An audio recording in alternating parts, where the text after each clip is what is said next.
La Iglesia Evangélica Pentecostal Las Acacias presenta para ti un mensaje de reflexión y cambio, una palabra actual que impactará tu vida. Qué bendición estar con ustedes esta mañana. Lo disfruto mucho, este tiempo en la presencia del Señor, de alabanza, de adoración y sobre todo el encontrarme con amigos de una iglesia a la que tengo mucho que agradecer.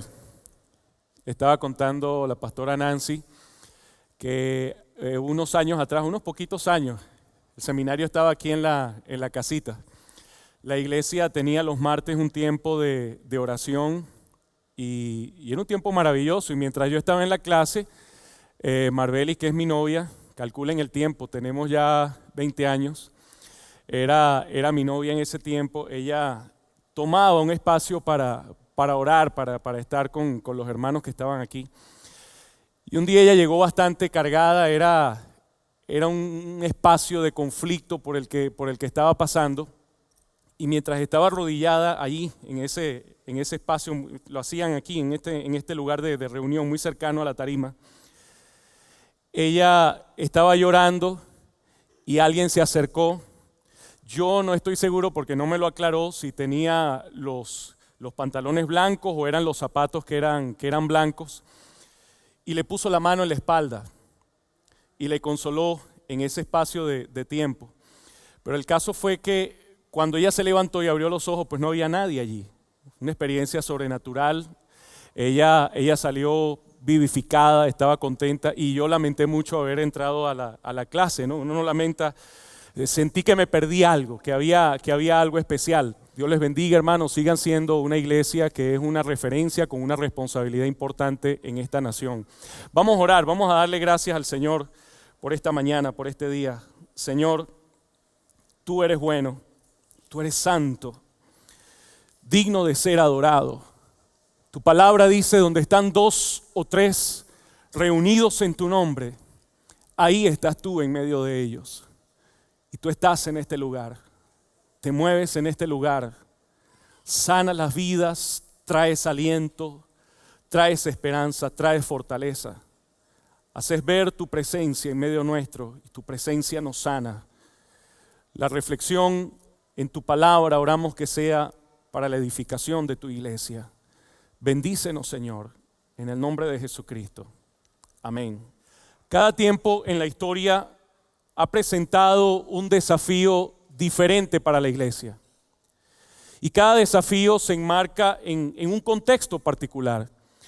Podemos citar tantos ejemplos en la historia de la iglesia, pero si nos remontamos al tiempo de la persecución romana, donde los cristianos eran expuestos a las fieras, eran quemados vivos, torturados de miles de formas, en ese tiempo la iglesia responde a la altura y desarrolla una noción muy clara acerca del martirio, lo que significa sufrir por la causa de Cristo y mantener el testimonio y mantener el sentido de fidelidad y el sentido de esperanza a pesar de las adversidades. Pero luego esa misma iglesia pasa tiempos diferentes. En esa antigua Roma, la iglesia comienza a gozar de prestigio social. La iglesia comienza a ser la religión deseable, así se transforma el cristianismo. Le procuraba a la iglesia cierta ventaja, el clero era un clero aventajado, y los creyentes en ese tiempo tuvieron que desarrollar un particular discernimiento, porque si bien la persecución sacó a la luz algo que había en los creyentes, que era el sentido de la esperanza, este discernimiento tenía que enseñarles a reconocer lo que podía ser un engaño sutil, un engaño que podría transformar a la iglesia y desnaturalizarla de una manera terrible. Pero la iglesia lo entiende y la iglesia supera tiempos como esos. Si avanzamos un poco más en nuestra historia, en los diferentes territorios de nuestro mundo, la iglesia pasa diversidad de situaciones.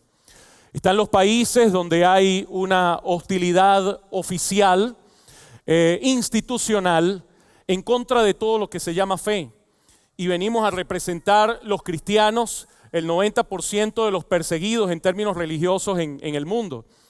Hoy día los creyentes en diferentes lugares, cualquiera sea su expresión, enfrentan amenazas como las del terrorismo, de ISIS, las intolerancias políticas, las intolerancias religiosas, y la iglesia ha tenido que responder a esa situación, a esa circunstancia, y lo ha tenido que hacer con la altura necesaria. Esa altura solamente puede venir de la fortaleza que nos dispensa el Espíritu Santo. Es la única manera en que nosotros podemos entender el sentido profético de las cosas. Y permítanme aclararles que cuando hablo de lo profético, no quiero referirme a esa desnaturalización, a ese manoseo que se hace del término, sino a un entendimiento claro de qué es lo que Dios quiere que nosotros hagamos en el momento presente, según el contexto, según la circunstancia en que vivimos. Otros creyentes enfrentan una sociedad con un materialismo rampante, con una sociedad secularizada, y desde allí y desde esa condición necesita la iglesia aprender a responder, y a responder desde la palabra, desde su fe, desde sus valores, desde su esencia cristiana a la realidad que se comienza a vivir. Nosotros en Venezuela tenemos nuestro propio contexto. Es un contexto que nos obliga a comentarlo con muchísima responsabilidad y a afrontarlo también desde la espiritualidad y desde los valores bíblicos. No hace falta dar grandes explicaciones porque todos nos vemos muy bien informados acerca de lo que sucede en nuestro entorno. Pero palabras más, palabras menos, somos testigos y somos participantes de la realidad de una economía maltrecha, para algunos en estado de coma y sostenida con respiración artificial. Somos nosotros testigos de una inflación descontrolada que afecta a todo ciudadano independientemente de su condición religiosa. Somos nosotros testigos de un acrecentamiento, de una inseguridad muy fuerte y de un desagradable etcétera, y con eso nosotros podemos dejarlo hasta allí. El signo de nuestro tiempo es el temor. El signo de nuestro tiempo es el miedo, y es un miedo y es un temor que es una interpretación lógica de la realidad, no es un pesimismo desavenido, sino que es lógico que estas cosas pasen. Pero hay una diferencia con la observación cristiana. La diferencia es que cuando uno observa todo este tipo de situaciones que contemplan economistas, que contemplan los observadores, que contemplan los futurólogos de turno, uno tiene algo que añadir a la ecuación, y tenemos que añadir a la ecuación a Dios. Dios se hace presente. El mismo Dios que ha dicho y que nos ha enseñado desde la palabra que donde abundó el pecado, sobreabundó la gracia, nos hace entender que no deja el Señor a su pueblo solo y que en medio de las circunstancias está con nosotros. No lo sacamos a Dios de nuestra observación, lo tenemos muy presente.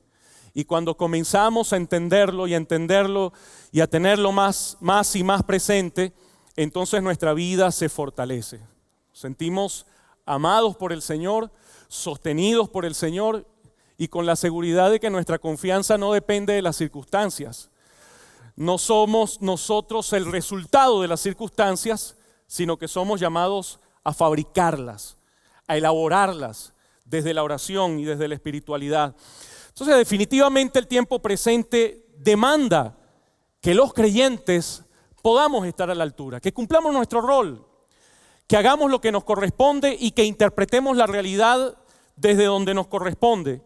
Uno de los personajes más admirables en la Escritura, ser humano como cualquiera de nosotros, con defectos y con extraordinarias virtudes, un ejemplo a seguir, es el caso del apóstol Pablo. Atravesó todo tipo de circunstancias. Presentó un currículo que se parece más al de una víctima que al de un hombre encumbrado.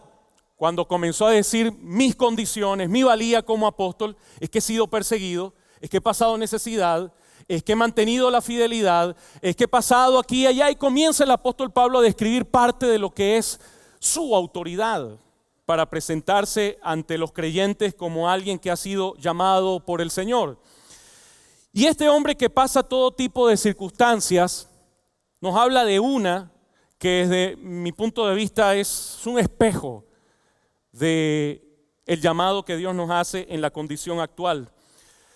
Es una historia que nos muestra el carácter de alguien que ha confiado en el Señor y que mantiene su confianza en todo tiempo y mantiene una condición de vigente testimonio, de comprometido testimonio de su fe. La historia nos habla de autenticidad cristiana. La historia nos habla de sencillez, de contentamiento que no es conformismo, pero es gratitud. Nos habla de confianza decidida en el Señor, de una valoración próxima, práctica de la santidad, de discernimiento del tiempo presente y también de compromiso con el Señor. Todo lo que les he anunciado amenaza con ser un sermón que no termina hoy. Sin embargo, yo voy a intentar ser breve. No lo voy a intentar, me comprometo, como en la celebración pasada. Y yo no tengo la ventaja del pastor. Yo cuando vine el primer domingo del año acá a la celebración de las 7 de la mañana, escuché al pastor predicar y me sentí tan identificado. Y gracias, Señor, que no soy el único. El pastor se pasó del tiempo, pero muy relajadamente le dijo a los hermanos: tranquilo, que continuamos la semana que viene, continuamos nuestra reflexión. Yo puedo hacer eso en la iglesia porque tengo una frecuencia dominical. Aquí no. Así que permítanme compartir con ustedes la lectura de Hechos capítulo 27. Es una lectura larga, quiero ponerla en contexto y hacer unos breves comentarios en algunos momentos del texto para ubicarnos en la idea general, por si no logramos terminar. ¿Okay? Pero dice Hechos capítulo 27, desde el verso 1.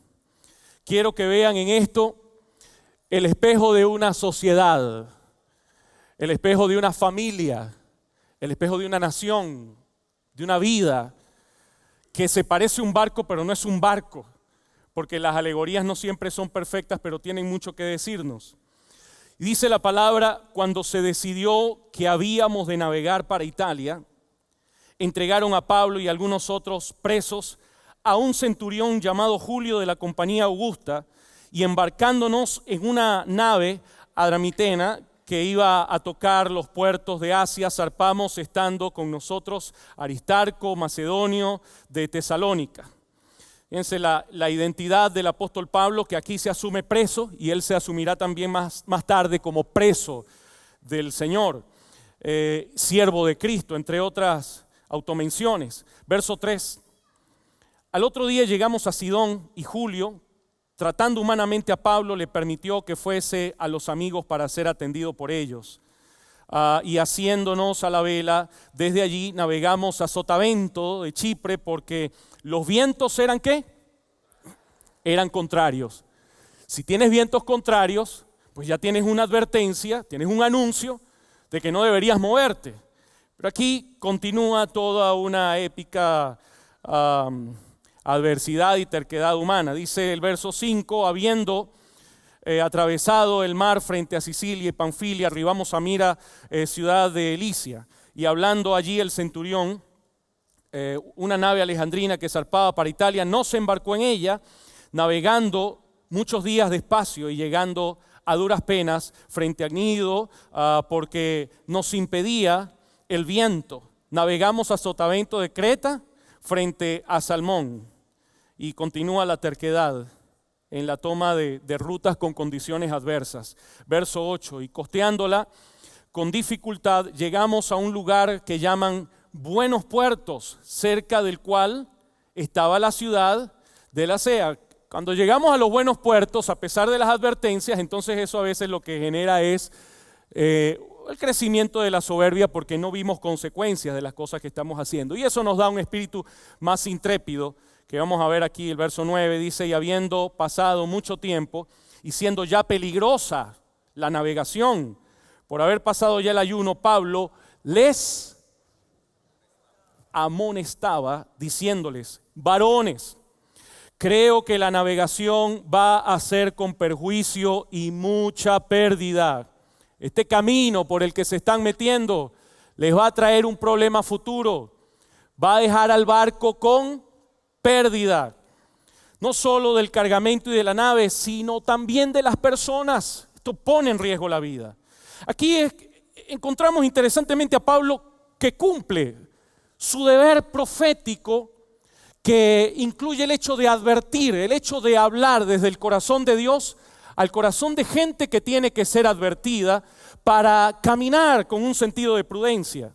Verso 11. Pero el centurión daba más crédito al piloto y al patrón de la nave que a lo que Pablo decía. Y siendo incómodo el puerto para invernar, la mayoría acordó zarpar también de allí. No siempre las mayorías tienen razón. Dice, por si pudiese arribar a Fenice, puerto de Creta, que mira al nordeste y al sudeste, e invernar allí. Continúa el acto de terquedad, verso 13. Y soplando una brisa del sur y apareciéndoseles que ya tenían lo que deseaban, elevaron anclas e iban costeando Creta.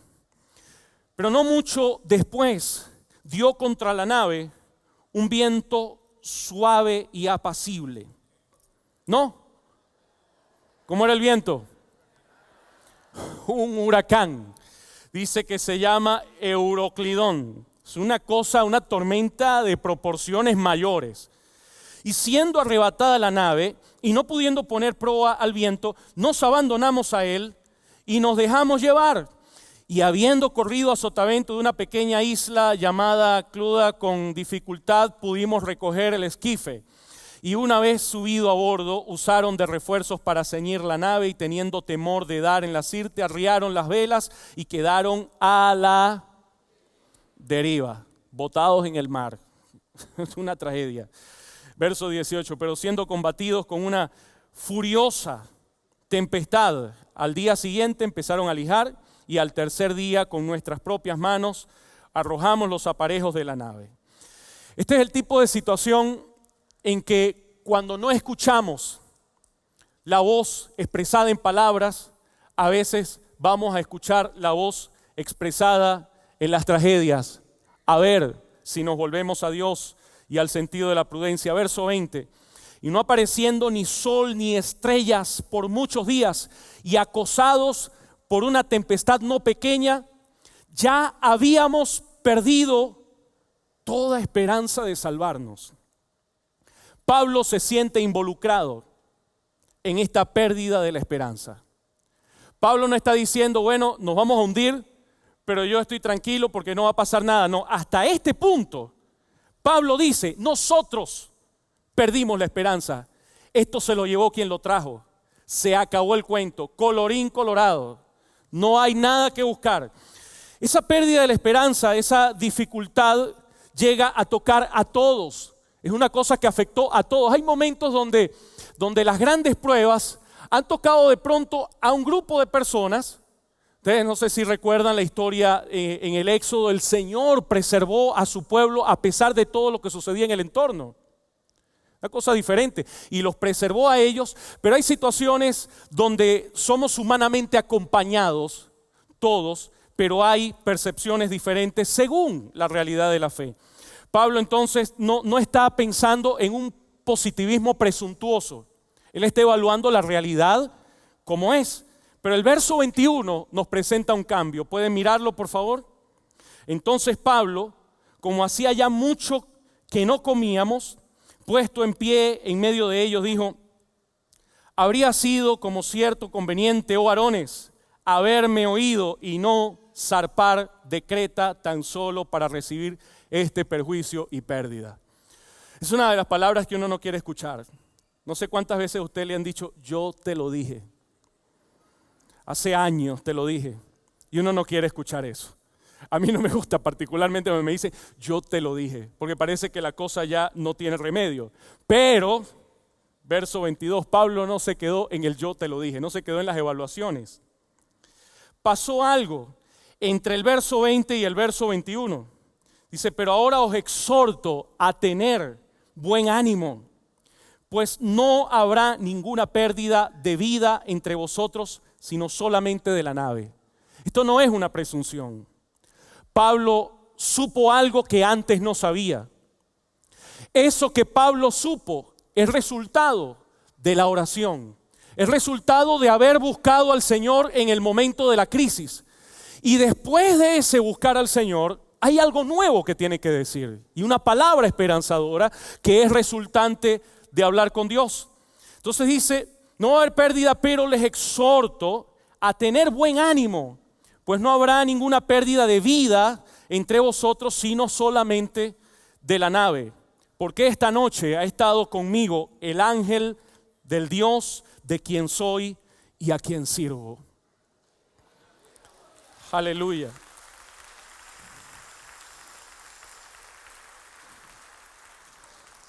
Sentirse particularmente protegido y acompañado cuando dice la Biblia que no habían estrellas en el cielo, que había una oscuridad densa. Y le dijo el ángel, Pablo, no temas, es necesario que comparezcas ante César y aquí Dios te ha concedido a todos los que navegan contigo. Ya Pablo no está navegando con otro. Ahora, Pablo dice, ahora ustedes navegan conmigo. O sea, aquí tenemos un cambio de ruta. Tenemos un liderazgo que asume una influencia decisiva que va a generar un cambio. Algo cambió. Pablo oró, Dios le mandó un ángel y ahora hay un mensaje, no temas. Y pienso, es un mensaje para la iglesia en este tiempo, para la iglesia en nuestra realidad como nación, para la gente, para la familia, en las realidades que podamos vivir y cualquiera sean las circunstancias, no temas. Dicen que por cada día del año podemos tener un no temas porque aparece la expresión unas 365 veces en la Biblia. No es absurda presunción positivista. Se me ocurrió por este pensamiento positivo, no, es certeza. Y certeza que parte de la palabra. Y palabra que es apropiada por algo que nosotros reconocemos como fe. Y por eso les dice, tengan buen ánimo, anímese. Porque yo confío en Dios que será así como se me ha dicho. Vamos a repetir eso juntos. Diga conmigo, tengo buen ánimo. Porque confío en Dios que será así como se me ha dicho. Aleluya. Pablo va a entregar un mensaje de esperanza. Somos llamados a entregar esa clase de mensaje. Es el tipo de mensaje que hace la diferencia. Quiero insistir en esto, no es una presunción barata, es una fe firme en la palabra del Señor. Con todo es necesario. Dice que demos en alguna isla y luego el resto del pasaje bíblico nos habla de las instrucciones que comienza a dar. El verso 30 dice, entonces los marineros procuraron huir de la nave. Parece que no creyeron mucho en el mensaje. Trataron de escapar de la nave y echando el esquife al mar, aparentaban como que querían largar las anclas de la proa. Es lógico que algunas personas en medio de una situación difícil pues quieren salvarse. Tenemos un sentido natural de preservación de la vida y de búsqueda del bienestar personal. Pero Pablo le dice al centurión y a los soldados, si estos no permanecen en la nave, vosotros no podéis salvaros. Porque hay situaciones donde la recuperación de una familia reclama el esfuerzo de todos, reclama el compromiso de todos. Que si nosotros decimos estamos conformando un ministerio sólido, bueno, si nosotros lo hacemos en conjunto, esto va a tener un buen resultado. Dice un dicho que la cadena es tan fuerte como su eslabón más débil. Pero si nosotros tenemos un eslabón que está debilitado, no está suficientemente fortalecido, no importa el grueso que tenga el resto de los eslabones. Hay una necesidad de compromiso, hay una necesidad de unidad y hay una necesidad de caminar en fe. Luego continúa la palabra del Señor hablando. Me quedé en el verso 31, ¿verdad? Dice, el verso 32 dice, entonces los soldados cortaron las amarras. Y aquí narra el resto de la historia y Pablo continúa dando instrucciones. Y les dice en el verso 33, Pablo los exhortó para que comiesen, para que velasen, para que no permanecieran en la situación precaria en la que estaban. En el verso 34, por tanto os ruego que comáis por vuestra salud, pues ni un cabello de la cabeza de ustedes, de ninguno de vosotros perecerá. Y habiendo dicho esto, tomó el pan y dio gracias al Señor en presencia de todos y partiéndolo comenzó a comer. No solamente les habló de confianza, transmitió confianza con su actitud. Es la persistencia en un mensaje de fe que ahora se encuentra dramatizado en el propio comportamiento y no solamente ubicado dentro del discurso. Es la guianza desde la gratitud. Pero ¿cómo vamos a dar gracias cuando estamos en medio de un naufragio, cuando todo esto parece que se va por la borda, que se va a acabar? Bueno, se puede dar gracias, porque la acción de gracia es una expresión de fe.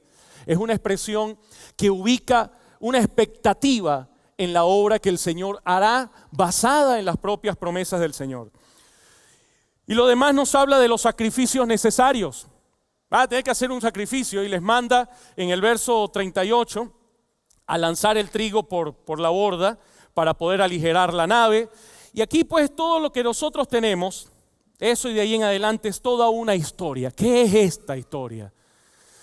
¿Qué es esto que les digo que es un espejo, un contexto que habla directamente al corazón de los creyentes? Es un espejo para una nación, para una familia y para una comunidad cuando se encuentra en una situación difícil.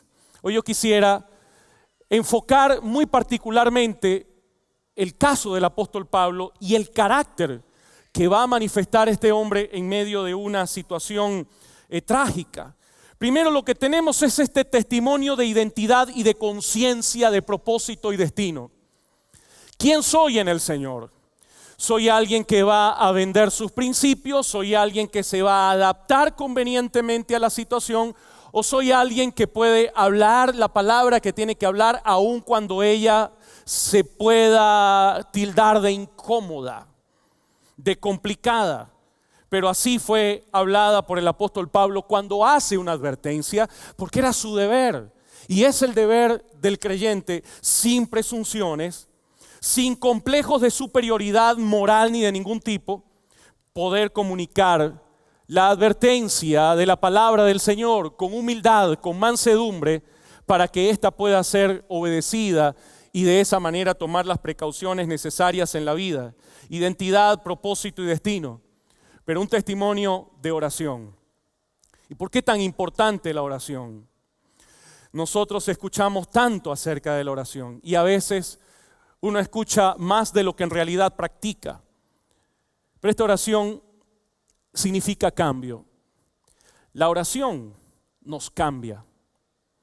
La oración cambia nuestra conversación.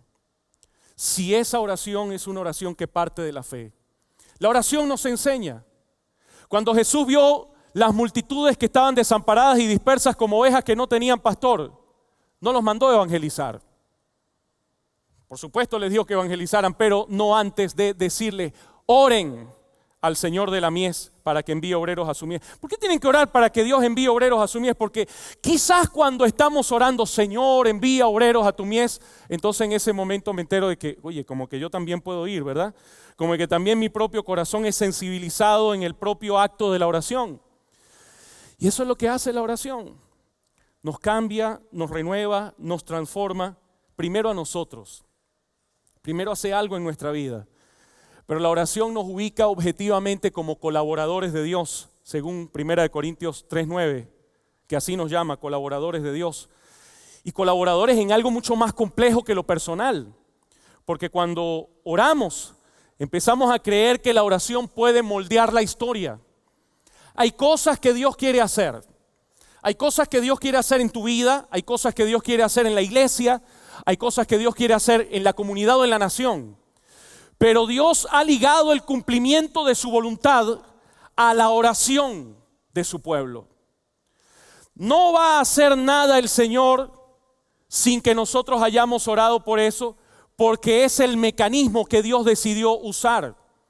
Quiere actuar, pero quiere hacerlo en un sentido de cooperación con la iglesia que ora, con la gente que entiende el llamado del Señor, y el Dios soberano ha decidido entonces actuar en respuesta a nuestras oraciones. Quiere hacer su voluntad. ¿Quién más interesado que el reino de Dios sea establecido en la tierra que el propio Dios? Pero el propio Dios que quiere establecer su reino nos ha enseñado a orar, venga tu reino. Y en respuesta a esa oración, entonces las cosas comienzan a ocurrir. Comienzan a ocurrir cosas en la historia.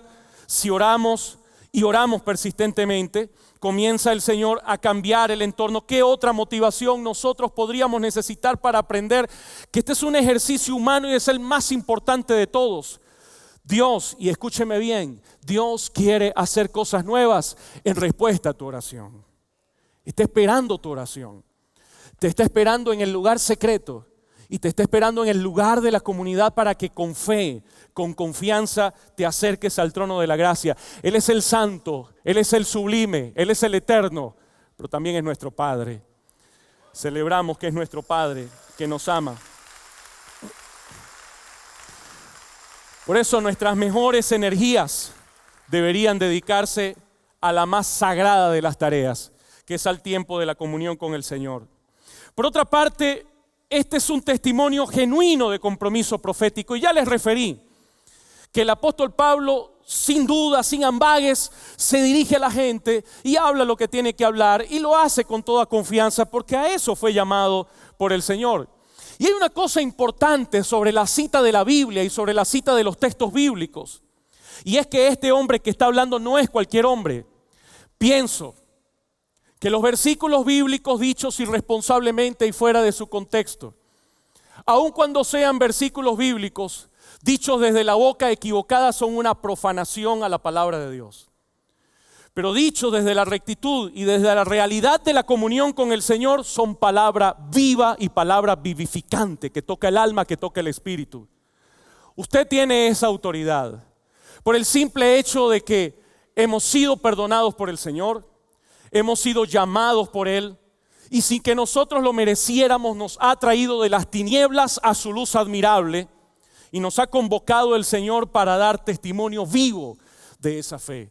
Así que cuando usted dice no temas, esa es una expresión que tiene un poder extraordinario, porque parte de la autoridad de quien es un hijo del Señor y de quien ha ejercido una confianza y de quien ha buscado la guianza del Señor y la dirección de Dios para que la palabra sea palabra viviente en el momento necesario y en el momento real. No presunción barata, sino la palabra justa. Y ese es el sentido de lo profético, porque lo profético es contextual, lo profético es oportuno, es pertinente, no traído de los cabellos. La siguiente situación es que este es un testimonio de fe y un testimonio de comunicación de la esperanza. No temas. Nos enseña la palabra a que nosotros vivimos realidades humanas reales, muchas trágicas, muchas difíciles. Nada humano nos es ajeno porque somos seres humanos y por eso pasamos por temores y pasamos por tristezas. Pero la tristeza del creyente es diferente a la de aquel que no ha creído. Nos enseña la palabra del Señor en Tesalonicenses a no entristecernos como los que no tienen esperanza. Hay gente que experimentará la tristeza, la experimentaremos, pero no como los que no tienen esperanza. Tenemos esperanza. Tenemos algo más que lo visible. Las circunstancias no nos construyen. Nuestra oración hace que construyamos las circunstancias. No vemos solo lo terrenal. Aún el caso de nuestros familiares que hayan partido en Cristo, nosotros los veremos como quien ha entendido que la historia no concluyó, que hay algo más, no como los que no tienen esperanza. Y esa es la comunicación de fe de alguien como Pablo. Es testimonio de liderazgo que acompaña. Pablo vive la situación trágica junto con el resto de la embarcación, pero su autoridad moral lo hace ser una referencia porque dijo las cosas cuando las tenía que decir. Oye, este fue el hombre que nos advirtió y que nosotros no le hicimos caso porque él no es un experto en navegación, pero nos lo dijo. Si él no lo hubiera dicho, no hubiera ganado ese sentido de autoridad. Y ganando esa autoridad comienza a acompañarlos. Y aquí entonces Pablo se convierte en el pastor de unos marinos. Como el Señor muchas veces le ha llamado a usted a convertirse en el pastor de unos vecinos, en el pastor de una comunidad, en la referencia cristiana. Y usted verá que los que antes no hacían caso le dicen, ora por mí. Necesito que ores por mí. Mis hermanos, cuando yo comencé en los caminos del Señor, mi familia me hacía, yo lo llamaría ahora bullying religioso. Todos me molestaban y era terrible. ¿Y cómo me echaban broma? Pero cuando venían los problemas, y no les voy a contar porque es muy largo, pero cuando venían los problemas, José, ¿y puedes orar por mí? ¿Puedes orar por nosotros? ¿Puedes ayudarnos? Recuerdo que después de la muerte de una tía mía, había un primo mío que era el machote de la familia y levantaba pesas y todo lo demás. Y este hombre era duro, burlándose. Y le empezaron a suceder cosas sobrenaturales, cosas extrañas. Y él tenía miedo, tenía tanto miedo de dormir de noche que ese muchacho que era un hombrón empezó a tocarle la puerta a la hermana porque un día, esto les parecerá increíble, pero pasó, amaneció amarrado con las cobijas debajo de la cama y el hombre estaba aterrado. Dijo, vamos a llamar a José para que venga a orar a la casa. Y yo recuerdo que aquel fue el día del desquite para mí, porque hizo la oración más tierna que usted se puede imaginar. Y dije, bueno, tú tienes que orar conmigo. Tienes que orar conmigo. Bueno, repite después de mí. Dile, querido Dios, tú me dices si vas a orar. Ese hombre le dijo a Dios querido, le dijo papito. Ay, la venganza es mala. Pero cómo disfrutamos aquella, ¿no? La cosa cesó. Pero uno entiende que hay momentos críticos donde si mantienes el testimonio, entonces Dios va a afirmar tu liderazgo en el contexto de hogar donde te encuentras, acompañados y acompañando a los demás, acompañado por Dios, cuando nos sentimos muy vistos por el Señor, pero cuando al mismo tiempo acompañamos también a los otros. Mis hermanos, el testimonio de Pablo es un testimonio de confianza y de contentamiento en el Señor. Contentamiento no es conformismo, no es irresponsabilidad. Contentamiento se trata de poder dar gracias al Señor cualquiera sean las circunstancias. Porque las circunstancias varían, pero lo que no tiene que variar es nuestro carácter. Me impresiona tanto estas palabras que el apóstol Pablo dijo. ¿Se saben Filipenses 4:13? ¿Pueden repetirlo? La mayoría dijo, todo lo puedo en Cristo que me fortalece. Creo que es uno de los primeros versículos que aprendemos de memoria. Yo les voy a leer el contexto en que Pablo cita esas palabras. El verso 11 dice, no lo digo porque tenga escasez, pues he aprendido a contentarme cualquiera sea mi situación. Sé vivir humildemente y sé tener abundancia. En todo y por todo estoy enseñado, así para estar saciado como para tener hambre, así para tener abundancia como para padecer necesidad. Todo lo puedo en Cristo que me fortalece. Aplica todo.